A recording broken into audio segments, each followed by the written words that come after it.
It's 2016. Global trade flows like water, finding its natural course. Chinese factories humming, American consumers buying, German exporters thriving. The World Trade Organization oversees $32 trillion in annual commerce under rules written in the shadow of two world wars. Then comes January 20th, 2017. By 2025, that world is unrecognizable. U.S. tariffs have spiked from 2.5% to 15.8%. China's share of American imports has plummeted from 21% to 13%. Mexico has surpassed China as America's largest trading partner for the first time in 2 decades. The WTO's dispute resolution system lies paralyzed. But here's the question that haunts every boardroom from Munich to Mumbai. Was this creative destruction or just destruction? Today, we're not just examining trade policy. We're dissecting the anatomy of how one nation's economic nationalism triggered the most profound reorganization of global commerce since the end of the Cold War. This is the story of how trade became the new battlefield of great power competition. The Trump doctrine didn't emerge in a vacuum. For decades, American policymakers watched as the U.S. trade deficit ballooned to nearly $1 trillion, as factories migrated to cheaper shores, as the Rust Belt became a political powder keg. The consensus around free trade, what economists called the Washington Consensus, had delivered prosperity, but prosperity unevenly distributed. Trump's answer was elegantly simple and historically radical. If globalization had hollowed out American manufacturing, then America would rewrite the rules of globalization itself. The steel and aluminum tariffs of 2018 were the opening salvo, 25% and 10% respectively, justified under a rarely used national security provision. But these weren't traditional protectionist measures designed to shield dying industries. They were strategic weapons aimed at reshaping the entire architecture of global trade relationships. Consider the audacity. The United States, architect of the post-war trading system, was essentially declaring that system obsolete. Where once America championed multilateral agreements that benefited all participants, Trump demanded bilateral deals that explicitly advantaged America. The most favored nation principle, the bedrock of WTO law, was abandoned in favor of what his administration called reciprocal trade. The effects cascaded across the globe like dominoes falling in slow motion. When Trump slapped tariffs on Chinese goods worth $350 billion, eventually reaching 25% on most categories, China retaliated with duties on $100 billion of American exports. But this wasn't just a bilateral spat. It was the birth of a new form of economic warfare. The European Union found itself caught in the crossfire. Trump's metal tariffs hit European exports, prompting Brussels to retaliate with targeted duties on quintessentially American products: Harley-Davidson motorcycles, bourbon whiskey, blue jeans. These weren't random choices. They were precision strikes designed to inflict maximum political pain in Republican strongholds. Japan, South Korea, and other allies watched in bewilderment as the United States, their security guarantor, treated them as economic adversaries. The message was unmistakable. In Trump's world, there were no permanent allies, only temporary arrangements of convenience. But perhaps the most profound shift was psychological. For 70 years, global trade had operated on the assumption that economic integration served everyone's interests.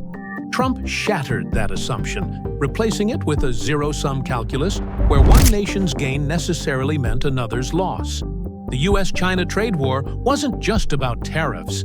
It was about technological supremacy and the future of global leadership.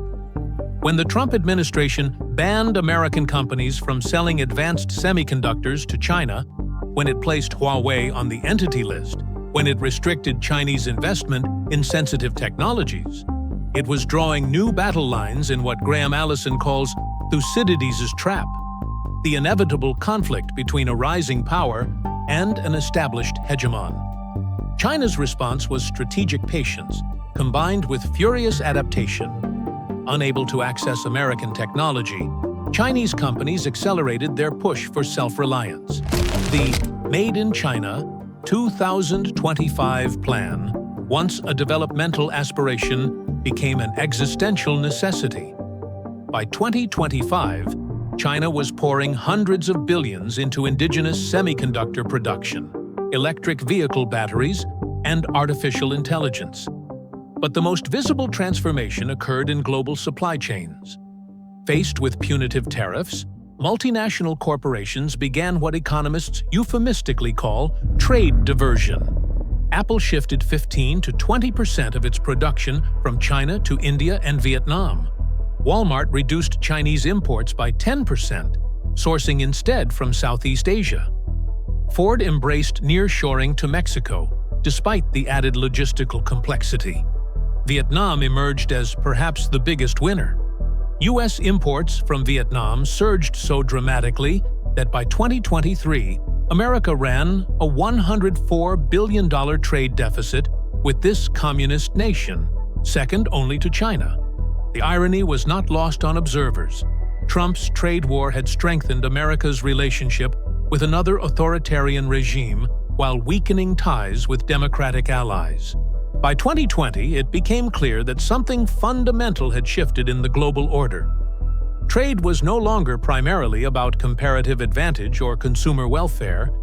It had become an instrument of national power, as potent as any military weapon. The COVID-19 pandemic accelerated these trends. Suddenly, supply chain resilience mattered more than efficiency. Countries that had outsourced critical manufacturing, from personal protective equipment to pharmaceuticals, found themselves dangerously vulnerable. The concept of strategic autonomy entered the vocabulary of policymakers from Brussels to Tokyo. Europe began developing its own industrial policy, launching the European Green Deal and the Digital Services Act, partly as responses to American and Chinese technological dominance. Japan and South Korea invested heavily in domestic semiconductor production. India launched Make in India campaigns designed to capture manufacturing fleeing China. The result was what political scientist Henry Farrell calls weaponized interdependence, the use of economic networks as tools of coercion. When Russia invaded Ukraine in 2022, the West's ability to impose devastating sanctions demonstrated how financial and technological integration could be turned into instruments of isolation. 3 examples illuminate the depth of this transformation. First, semiconductors. Once traded like any other commodity, chips became the new oil of the digital age. Taiwan's dominance in advanced chip manufacturing, producing 92% of the world's most sophisticated processors, turned this island democracy into perhaps the most strategically important territory on Earth. The U.S. CHIPS Act of 2022, investing $52 billion in domestic production, represented the largest industrial policy intervention since the space program. Second, rare earth minerals.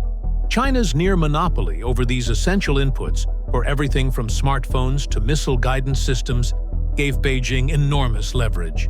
When China restricted rare earth exports in 2019, it sent a clear message.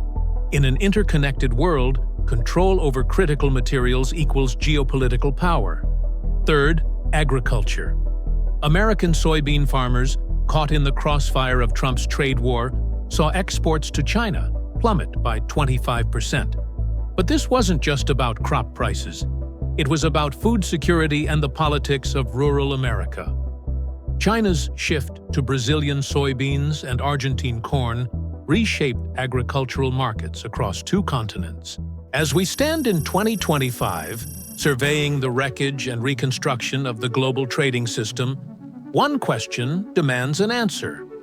Was this transformation inevitable, or was it the product of one man's disruptive vision? The evidence suggests both.